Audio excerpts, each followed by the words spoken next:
Digital acceleration is here. Health systems are walking the path, but are they in the right direction? Welcome to Patient Journey Pioneers, roadmaps from the top digital leaders in healthcare, who share insights and strategies that are pushing the patient journey to new heights. This podcast is brought to you by Hyro, and I'm your host, Liat Kozuch. Great, let's do this. I'm your host, Liat, and today we have a very special guest, Dr. Jim Whitfill, Chief Transformation Officer at HonorHealth, who leads digital strategy. Dr. Whitfill, it's great to have you with us today. Liat, it's great to be here. I'm really, it's going to be a lot of fun we're going to have today. Very excited. And first of all, congrats on your most recent award from Millennium Alliance as Healthcare Provider Innovator of the Year. Very honored to have you on the show and hear your insights today. How was winning that prize? It was really, I'm always moved and humbled when people give me a prize. And, I think like a lot of people, sometimes I suffer from imposter syndrome. I think, well, if people only knew, the real me, they would, certainly never give me prizes. But after a couple of decades, that doesn't seem to have sunk in. So I smile and I've learned just to be grateful when those come along. You're very modest, but you really are making some waves in the industry. So we're going to start with an interesting fact. HonorHealth traces back to 1927, where at the time they provided food and medical care for folks who recently moved to Phoenix. So Jim, tell us about your role at HonorHealth and how you got to where you are today. Well, and before I do that, you put that kind of fun teaser out there, and it really kind of highlights one of my favorite things about being here, and that is our connection to the community. And we see health as much more than just medicine and illness, right? And that those roots of trying to help those who are less fortunate with some basic needs like food and shelter still are alive today. Today, though, we are a complex integrated healthcare delivery system. We've got over 12,000 employees, 6 hospitals. And as Chief Transformation Officer, I've been really focused on how do we apply new digital technologies for our customers, our patients, our caregivers, our nurses, our physicians, our advanced practice providers, and even all of our employees. How do we help with making people more efficient and supported after what's been a really tough couple of years? For sure. So that actually brings me right to my first question. We're all curious. What's the most important thing you're working on today at HonorHealth in your role when it comes to the digital patient experience? So, so many of these things are intertwined, but actually, while we've made some really nice progress with our digital platform, we call it H2Go. It's how we deliver healthcare for our patients. We're really now focusing on our caregivers because if we don't have a great experience for them, our patients, won't get as good of experience. So we've really doubled down this year in terms of mapping where are we doing well with supporting our nurses and physicians with technology, and where do we have gaps. So I'm firmly as a physician myself, I see patients in one of our offices. I know the impact that technology has on your day, on the way you deliver care. So we're really excited to focus in on that piece. And we know certainly we're not giving up on all the work that we've been doing for the last couple of years with our patients, but we think that that'll be a nice compliment. Amazing. And also, for healthcare executives like yourself, when you're always leading digital strategy and trying to push these projects along, what are some challenges you're facing that aren't being talked about enough? I think everybody, and I'm a technology person, so I don't mean this to be insulting, but we always think, if I just had the right software platform, the right tool set, everything would be fixed. But the reality is, because there's people that are delivering care, and so doing all of the change management and doing it in a way that is in concert with folks, so not imposing change on them, sort of from a one-sided perspective, but walking with people along through that change, I think is a really critical part of doing it successfully. And that includes things like being able to deliver training with things, right, making people feel comfortable with that technology. So I love technology. I love new, there's so much fun stuff that's out there. But the reality is if we don't understand the workflow and we don't support people through the changes in their workflow, we won't be very successful. For sure. You got to be the right bridge between all these factors. And sometimes it's missed along the way. So it's really a work of art to implement technologies into healthcare, specifically as a very slow moving industry.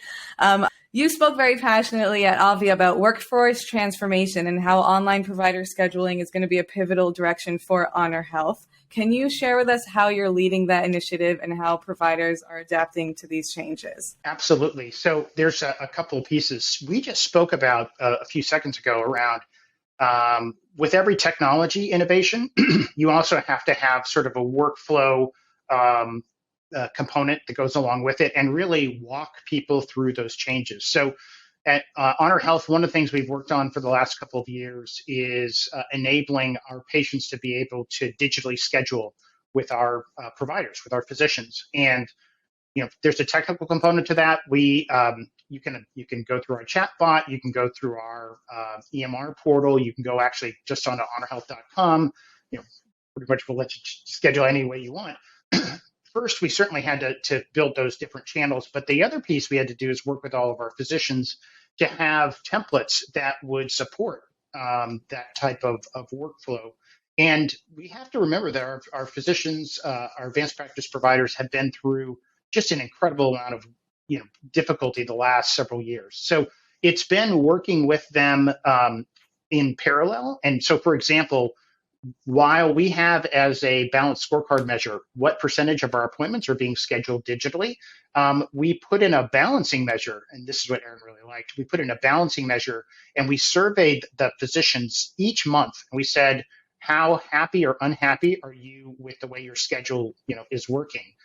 And the reason why we did that is we said it's not going to be a win if we create the ability of our patients to schedule digitally, and yet all of our physicians are miserable, with the way we do that.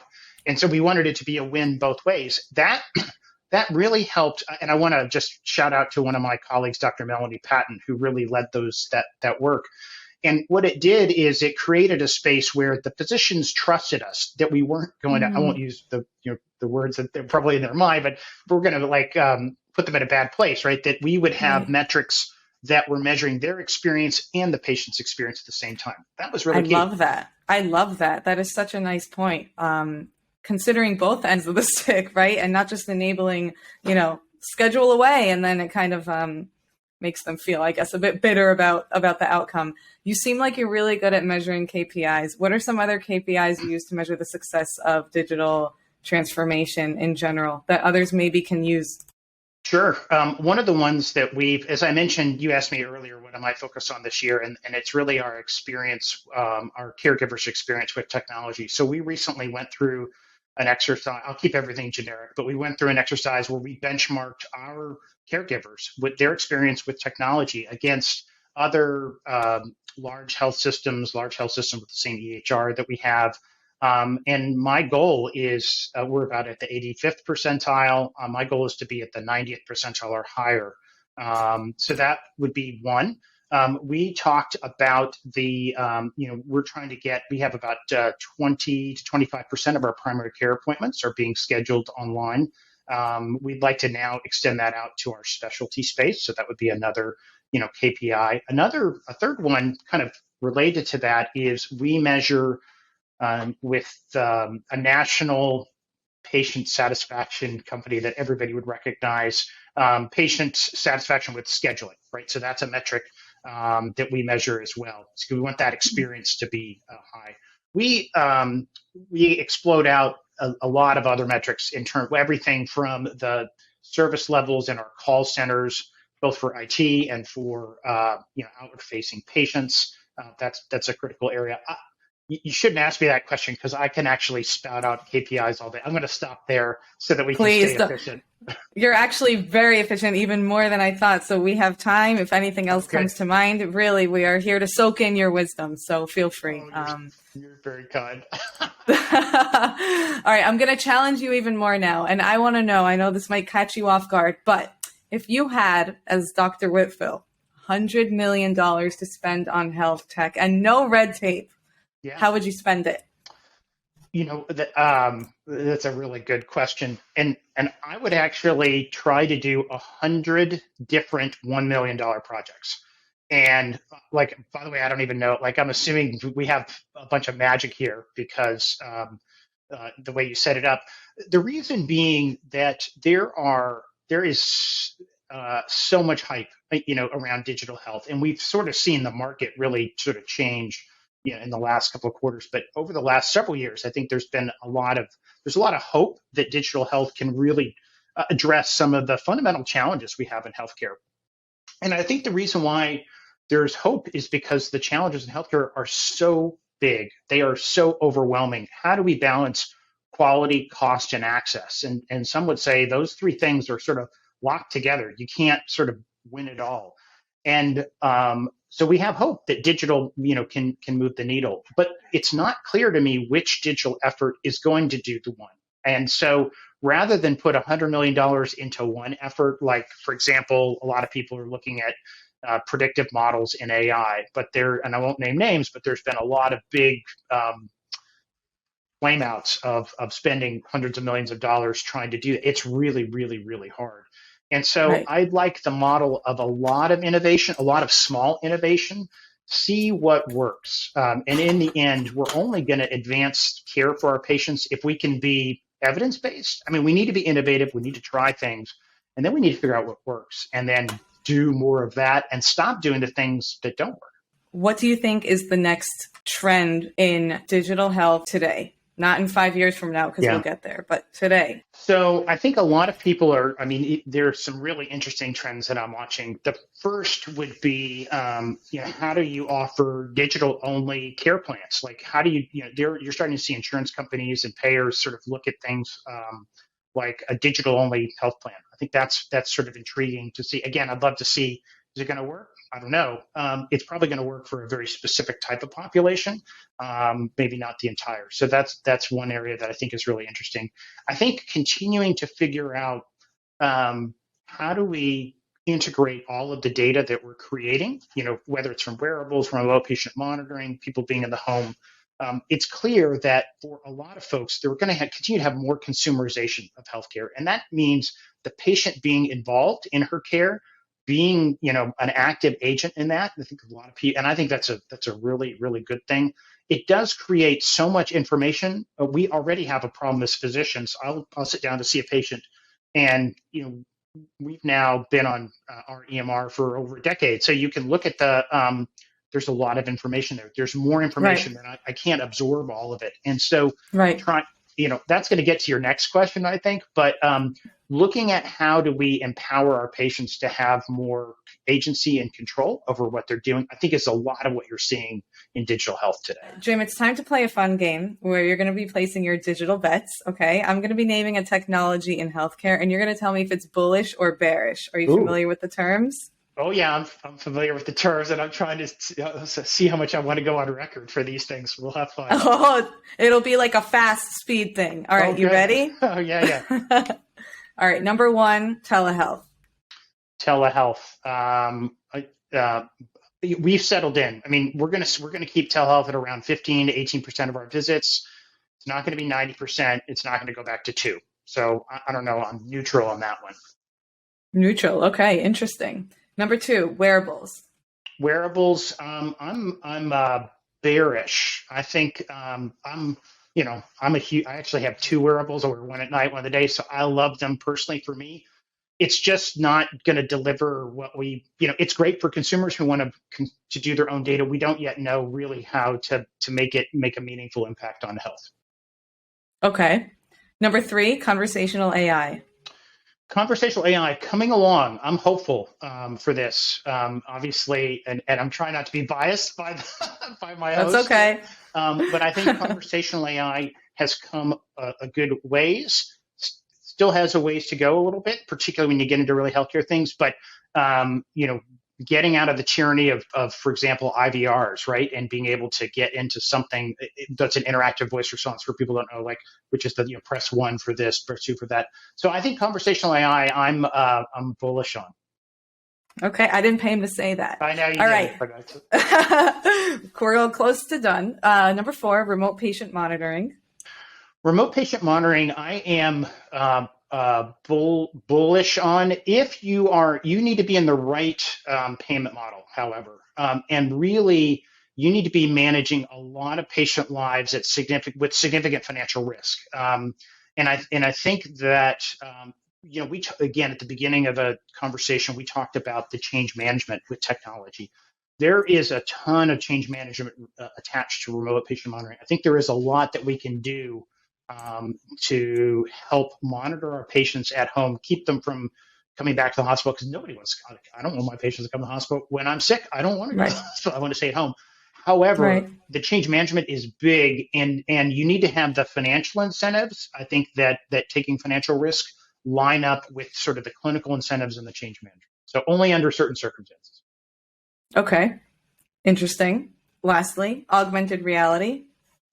I am, oh boy, I don't want to be too much of a curmudgeon, but I am, I think that I'm going to be somewhat bearish because you want me to go fast, but there are some really interesting things that people are doing with augmented reality. For just one particular niche that I think is cool.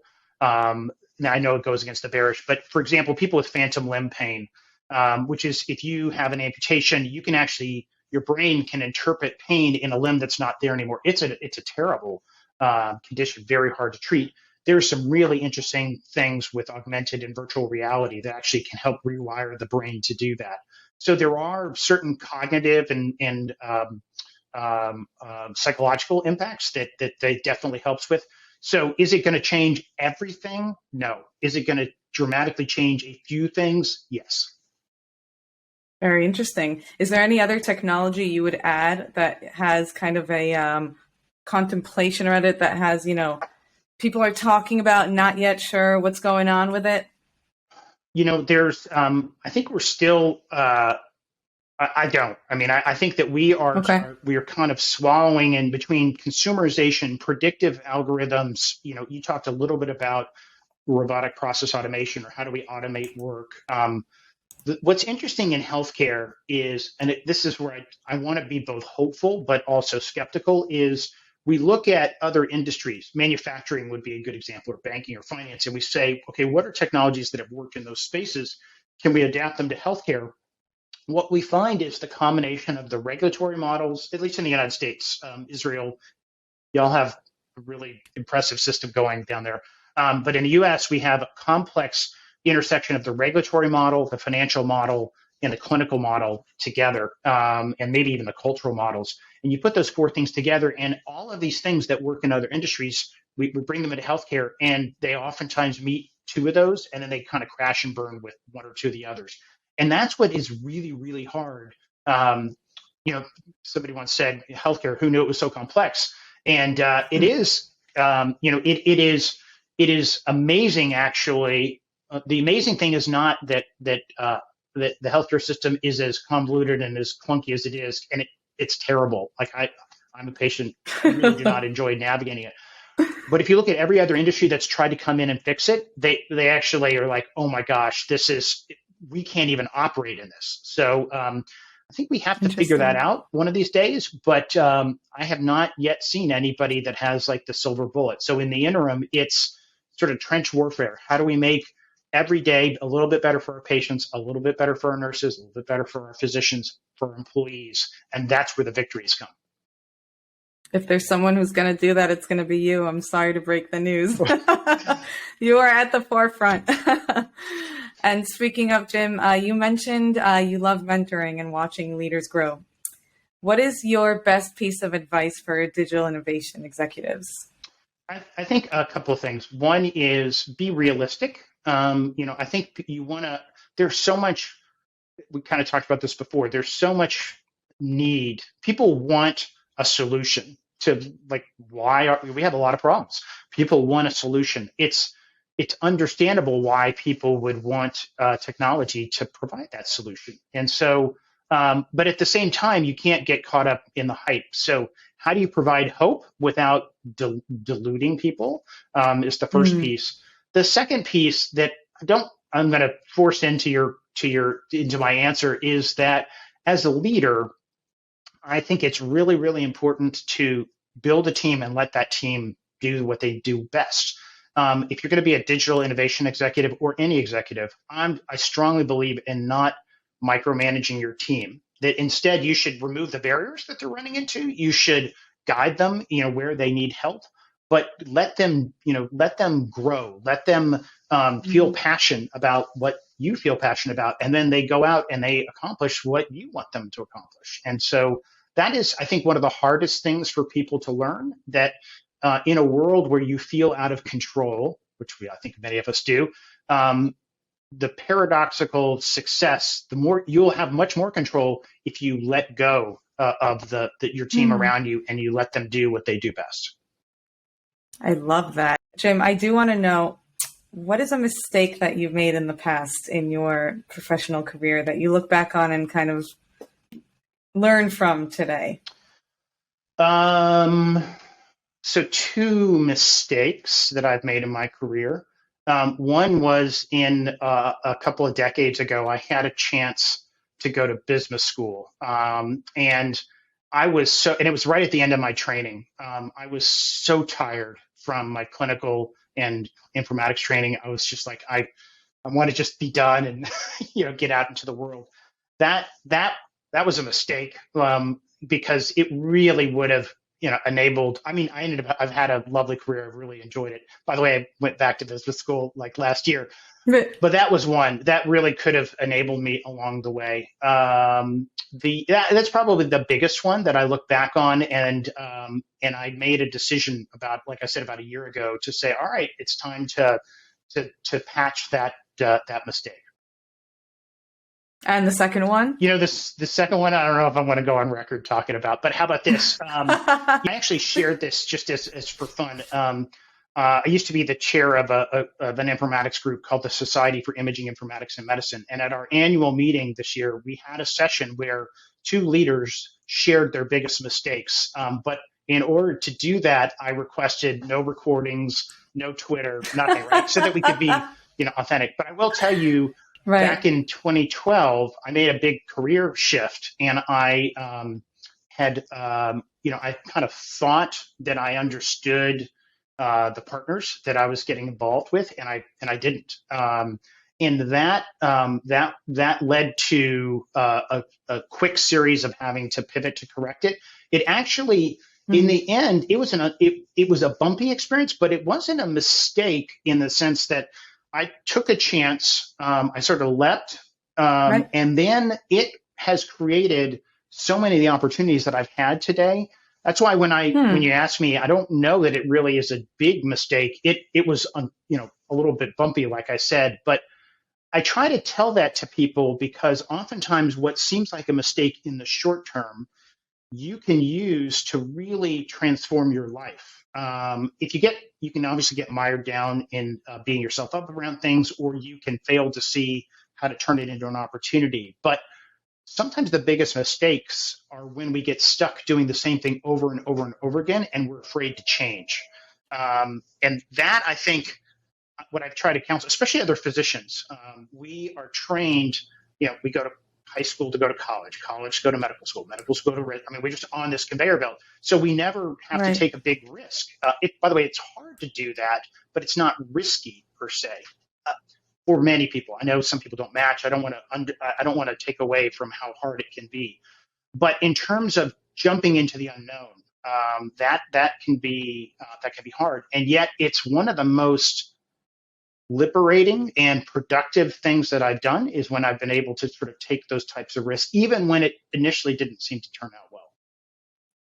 It shows you have strong character. It shows you have strong backbone to take a leap of faith because you trust that, the ground you're on in order to take that leap, and you learned to pivot. So even if it didn't go well, you took the pivot, and that led to opening new doors. So I definitely don't see that as a mistake. Maybe I should reword that question next time, because these aren't mistakes. These are just, paths unwanted that end up being lessons. Cool. So Jim, my last question to you is, where is Dr. Jim Whitfill in 5 years from now in the industry? What is he doing? Who is he surrounded by?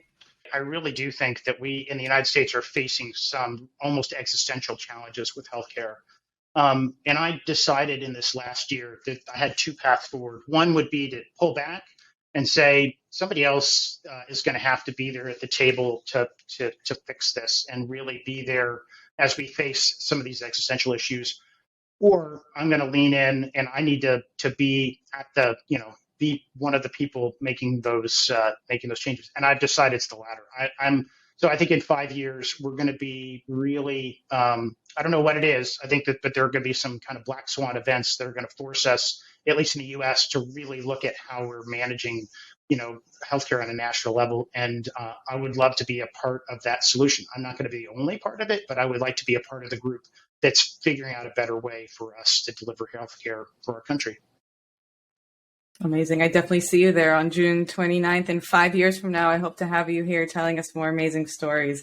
So Jim, with that, I want to thank you so much for your time. I'm going to let you go. I know you're busy. I do want to know if there's someone that you look up to or that you see as a trailblazer in the industry that you'd like to nominate to share their insights on the show as well. Sure. One of my good friends, Rasu Shrestha, who's at Atrium down in North Carolina, has been, he and I have worked together for years. I look up to him. I oftentimes ask him for advice. So he's a phenomenal leader, many more followers than me on Twitter. Amazing. Thanks again, Jim. Great. Thanks for having me. Thank you for listening to Patient Journey Pioneers, brought to you by Hyro. Subscribe to our podcast on your favorite listening platform. See you on our next episode.